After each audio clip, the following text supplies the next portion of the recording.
E aí pessoal, tudo bem?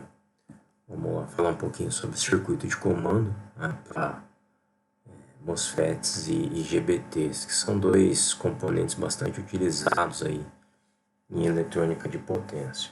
Tá?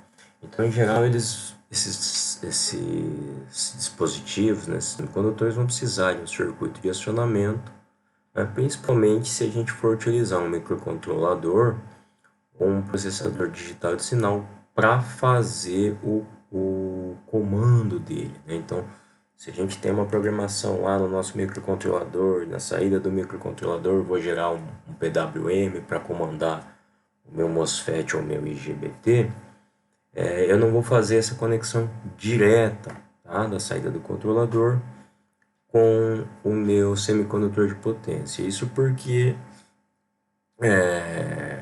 em geral, a saída do microcontrolador não tem capacidade de tensão e corrente suficiente para fazer o chaveamento de um MOSFET ou de um IGBT, né? De semicondutores de potência. Tá? Outra coisa é que quando a gente trabalha com PWM, o PWM precisa ficar longe, longe fisicamente do semicondutor de potência para evitar interferências eletromagnéticas. Aí o problema é que essa distância, né, com essa distância a gente acaba criando no caminho uma indutância parasita, e essa indutância parasita pode provocar atrasos no sinal de comando. Tá? Então, o circuito de comando que a gente vai utilizar, ele vai funcionar como uma interface entre o controlador, né, e o semicondutor de potência. Como a gente já viu, MOSFETs e IGBTs são dispositivos controlados por tensão, então tudo que a gente falar aqui para MOSFET vai valer também para o comando do IGBT, né? A diferença é que no MOSFET a gente tem como terminais dreno e fonte, né? Ou source. E no IGBT nós vamos encontrar a nomenclatura coletor e emissor. Tá? Mas os dois, o controle é feito por meio da porta, né? Ou do gate. Beleza? O circuito de comando ele vai poder ser isolado ou não isolado, e aí vai depender da aplicação, né? E da forma construtiva do nosso circuito, a gente já vai ver isso. Né? E a gente vai ver como, né, fazer o dimensionamento, como dimensionar uma resistência de porta para poder controlar a corrente na porta do semicondutor. Tá? Mas a parte dos transistores que fazem o chaveamento e tudo mais, amplificação de tensão e corrente para aplicação do sinal no semicondutor de potência, hoje a gente tem CIs, né, que já vem com essas soluções prontas aí, né? Então, prontas assim,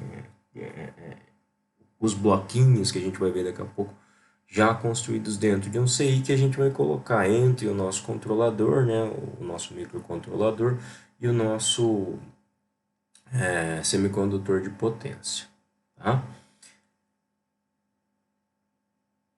Bom, quando nós vamos usar um circuito de comando isolado e quando a gente vai usar um circuito de comando não isolado. Aí nessa imagem, vocês estão vendo um arranjo aí de um inversor em ponte completa. Tá? Então, observem que dá para ter um mesmo circuito lógico ali, né, para toda a minha estrutura, só que cada dispositivo tem um sinal de comando separado. Ó. Então, a minha chave aqui, M1, né, tem um sinal G1, para a chave M2 tem um sinal G2, M3 tem um sinal G3 e por aí vai. Tá? Todas elas têm um ponto comum, tá? Mas em termos de forma de onda, o que a gente tem, né, que a gente viu do funcionamento, tem que fechar G1, as chaves 1 e 2 ao mesmo tempo para aplicar a tensão aqui e depois abre elas e fecha as chaves 3 e 4. Então essas aqui seriam as formas de onda de comando para essa estrutura. Uma coisa que a gente precisa observar é que nas chaves 2 e 4, o sinal aqui da fonte, né, o terminal da fonte, está conectado na mesma referência que a gente tem para o circuito de comando. Então, nessa situação, e quando a gente trabalha com pequenas potências, geralmente até uns 200 watts, dá para utilizar um circuito de comando não isolado, ok? Para as chaves aqui em cima, ó, 1 e 3, observem que a fonte dessas chaves não está conectada nesse mesmo ponto. Então, não dá para fazer a aplicação do sinal de comando diretamente aqui. E aí a gente precisa, então, de um circuito de comando isolado para que esse potencial que seja aplicado aqui seja o mesmo potencial que a gente tem entre a porta e a fonte, beleza? Então, quando a gente tem a fonte, né, do MOSFET, o terminal fonte do MOSFET, conectado no mesmo terra do circuito de comando, e para pequenas potências a gente pode utilizar o circuito de comando não isolado, que é o que a gente vai ver com um pouquinho mais de detalhes nessa aula. Bom, basicamente, para que serve um circuito de comando? A essência dele é o que vocês estão vendo aí nessa figura. Então, é como se a gente tivesse aquelas chavinhas S1 e S2 abrindo e fechando alternadamente para aplicar tensão lá na porta e tirar tensão. Essas chavinhas fariam, vamos dizer assim, né, o funcionamento do sinalzinho PWM aplicado lá, né, no terminal de porta. Então, sempre que a tensão que for aplicada lá entre a porta e a fonte for maior que uma tensão de limiar, né, a nossa chave vai fechar e vai entrar em condução.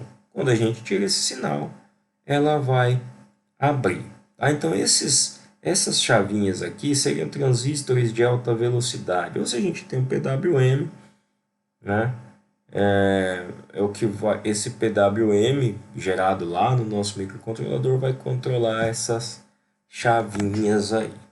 Ok? Olha só que interessante. Então, o processo de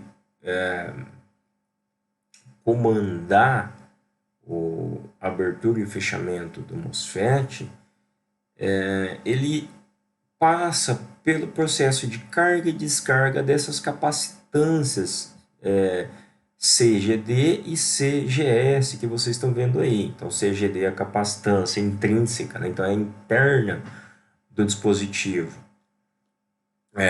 E ela está entre o dreno e a porta, e o CGS, né, também a capacitância intrínseca aí da nossa chave, e ela fica entre a porta e a fonte. Tá? Então, nesse processo de abrir e fechar, a ideia é que a gente carregue e descarregue esses capacitores. Então, o tempo de carga e descarga desses caras aí está relacionado com o tempo de resposta, né, de abertura e de fechamento da nossa chave.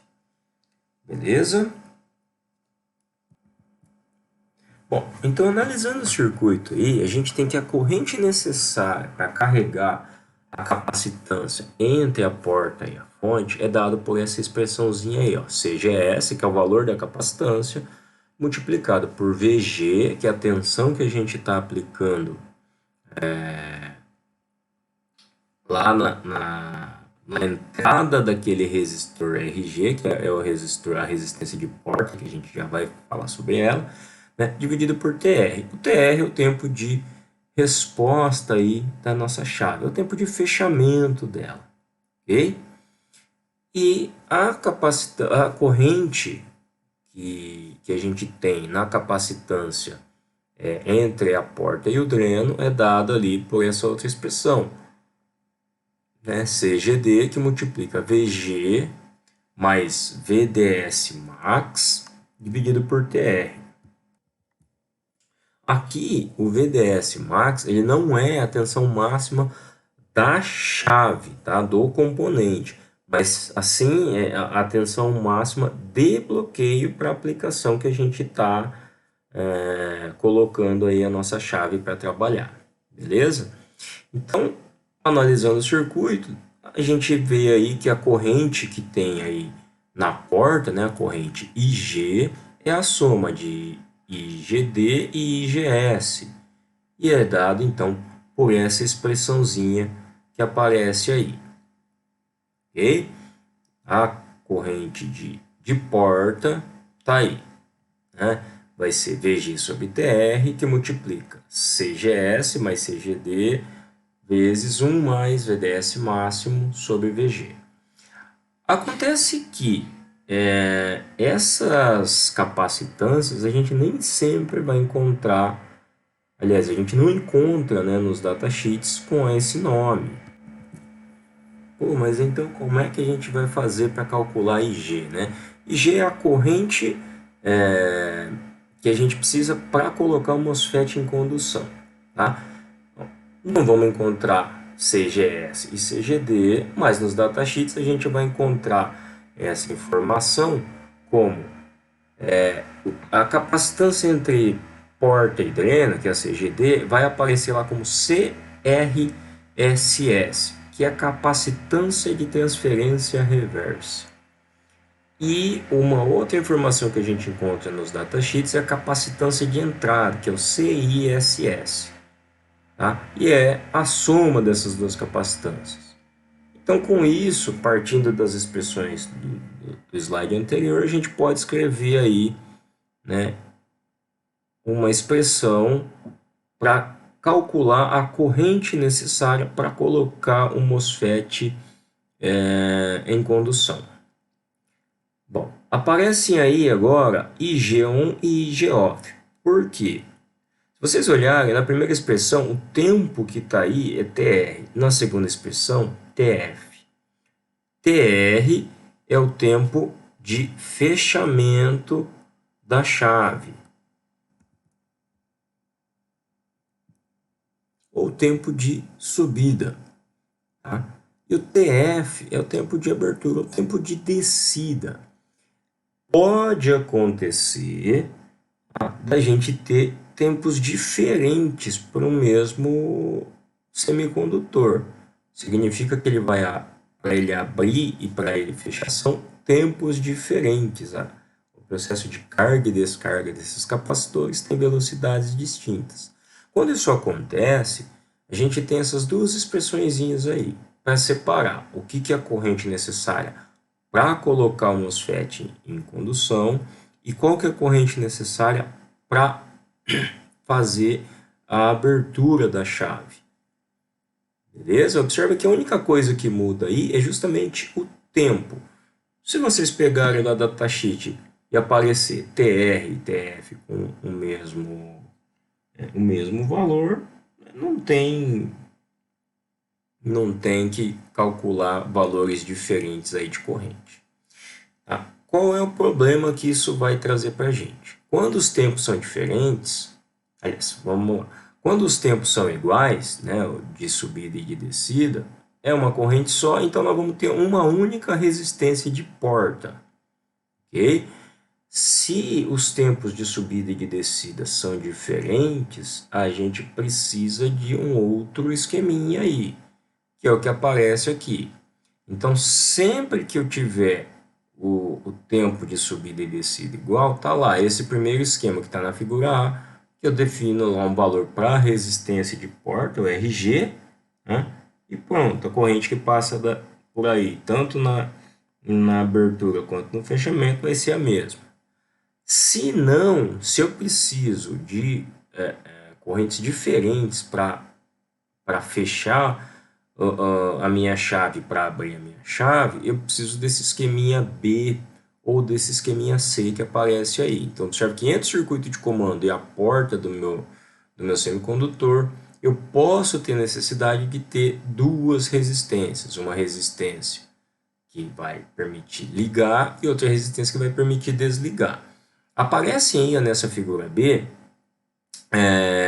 dois diodos, né, conectados em série aí com essas resistências. Então, No acionamento do MOSFET, só vai passar corrente, quem vai definir a corrente, né, na porta está aqui, é essa resistência aqui de baixo. Tá?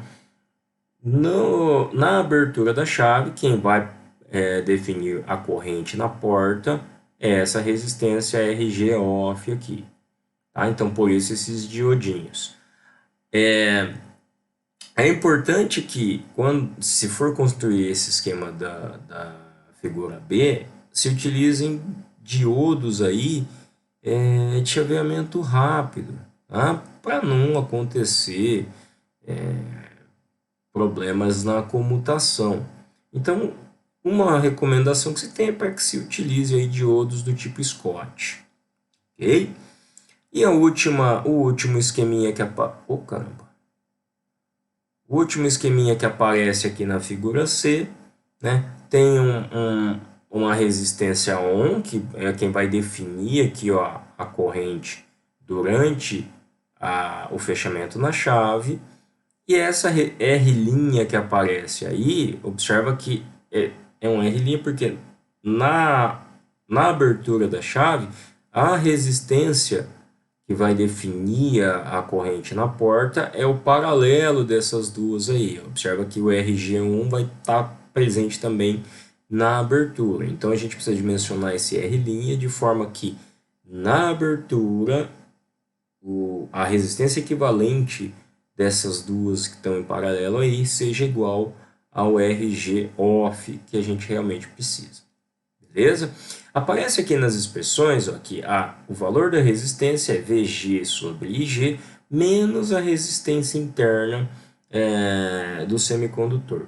Em geral, a gente pode desprezar esse valor de resistência interna, tá? Porque ele vai ser bem pequenininho em comparação com a resistência externa, que é o que a gente vai colocar aqui na porta do MOSFET ou do IGBT. Tá? Então, em geral, a gente pode desprezar isso. Dá para calcular, então, de uma forma simples, que a resistência de porta é VG sobre IG. Beleza? Bom, então vamos lá. Essa figura aí é um exemplo de um circuito de comando não isolado. Tá? Então, comando, quando a gente tem lá, o terminal fonte do MOSFET conectado ao mesmo terra do circuito de comando. Okay? Esses bloquinhos que aparecem aí, né, o azulzinho e o amarelinho, são os estágios que a gente tem dentro de um CI de comando, tá? Ou um driver, né, como vocês gostam de chamar. Tá? Então, o que eles vão fazer? A gente tem um estágio para amplificação de tensão e um estágio para amplificação de corrente, coisas que vocês devem ter estudado em algum momento lá em eletrônica analógica. Tá? São transistores que tem aí dentro, né? Transistores, lógico, de alta velocidade, já que a gente vai trabalhar aí com uma frequência de alguns kHz, né? Geralmente um PWM, como está mostrado aí no circuito, né? Que vem lá do microcontrolador e vai comandar a abertura e fechamento desses transistores aí para aplicar então o sinal na porta do nosso MOSFET. Então esse circuito funciona assim, ó. Quando esse sinal VC que sai lá do microcontrolador, que é o nosso sinal de comando, é o PWM, né? Quando ele está baixo, o transistor T1, que aparece ali no estágio de amplificação de tensão, vai ser bloqueado. E o transistor T2 vai ser acionado. E aí, com isso, vai carregar o capacitor intrínseco do MOSFET, né, passando ali pela nossa resistência de porta. Né? Então, vai aplicar corrente por meio ali da resistência RG. Então, aí o MOSFET entra em condução. Quando o nosso sinal VC ali, né, do PWM está em nível lógico alto, o transistor T1 vai saturar. E aí, quando ele satura, ele coloca o T3 em condução, que vai descarregar o capacitor intrínseco lá do MOSFET e vai bloquear. Ok? Bom, esse PWM ele vai ser gerado lá pelo microcontrolador. Então vocês conseguem, não, aí eu não entendo muito bem, mas tem alguns modelos de microcontrolador que tem essa capacidade de gerar um sinalzinho PWM lá na porta. Tá? É isso que vocês podem usar para fazer o controle, ok? No simulador, lá no PC, vocês não vão ter, acho que um microcontrolador. Então dá para usar um circuitinho genérico que tem lá de PWM, que eu vou deixar junto aí para vocês no Moodle, tá? Para que vocês possam utilizar. Eu não consegui abrir, eu não sei o que aconteceu, meu PC deu pau aqui, tá? Mas basicamente é aquela comparaçãozinha entre um sinal triangular, né, com uma amplitude, e como vocês estão trabalhando com conversor CC/CC, o sinal de referência pode ser uma constante, né? Então uma tensão CC que vai aí permitir fazer esse ajuste, tá joia? Bom, depois de determinado aí o valor da resistência de porta, uma das coisas que a gente precisa fazer é saber o quanto de potência é dissipado nesse processo, né? Será que estou gastando muita potência para poder acionar a minha chave? Né? Então, para isso, se a gente tiver tempos de subida e descida diferentes, nós vamos ter duas expressõezinhas, né, para calcular. Se o tempo de subida e descida for igual, basta calcular essa potência usando uma delas e multiplicar por 2, ok? Vai aparecer aqui o tempo de subida ou o tempo de descida, né, a corrente que a gente calculou lá em cima, a corrente da porta, a frequência de chaveamento, né, e a resistência de porta. Como eu falei para vocês, a gente pode até, essa aqui é a fórmula, a expressão, vamos dizer assim, original, mas se a gente desprezar a resistência interna, isso aqui vai ficar 1, né, e some. É uma aproximação que, né, em geral, não traz grandes problemas, beleza? Bom, e quando, né, eu não puder utilizar um circuito de comando não isolado? Aí nós vamos precisar de um circuito de comando isolado, tá? E aí a gente tem dois exemplos, essas figuras inclusive são do livro, né? Então, aqui é usando um transformador de pulso, que vai fazer essa isolação e vai colocar então, ó,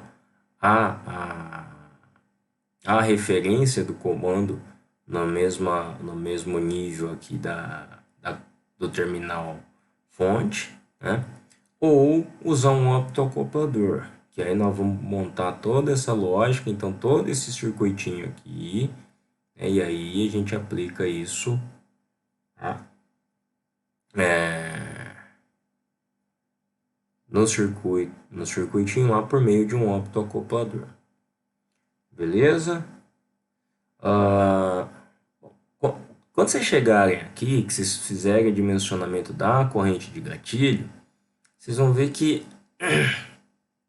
uma das coisas que vocês conseguem fazer é dimensionar esses transistores T1, T2 e T3, de acordo com as condições que vocês têm aí, né? Isso vocês devem ter estudado lá em eletrônica analógica, por isso não vou entrar em detalhes aqui, tá?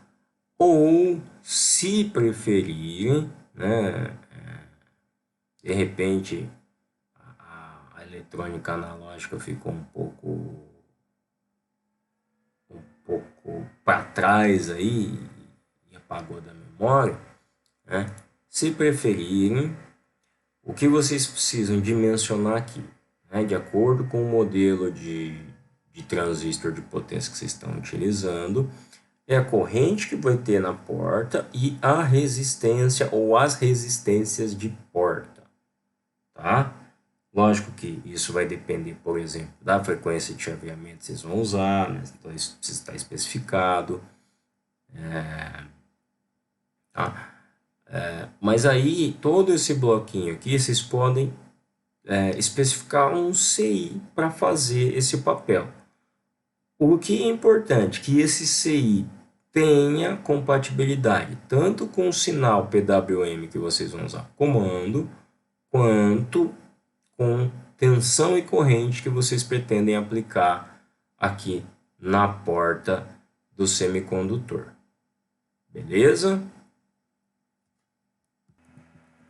Bom, eu vou deixar para vocês também mudo um relatório de aplicação da Texas Instruments que chama Fundamentos de Circuitos de Acionamento de MOSFETs e IGBTs.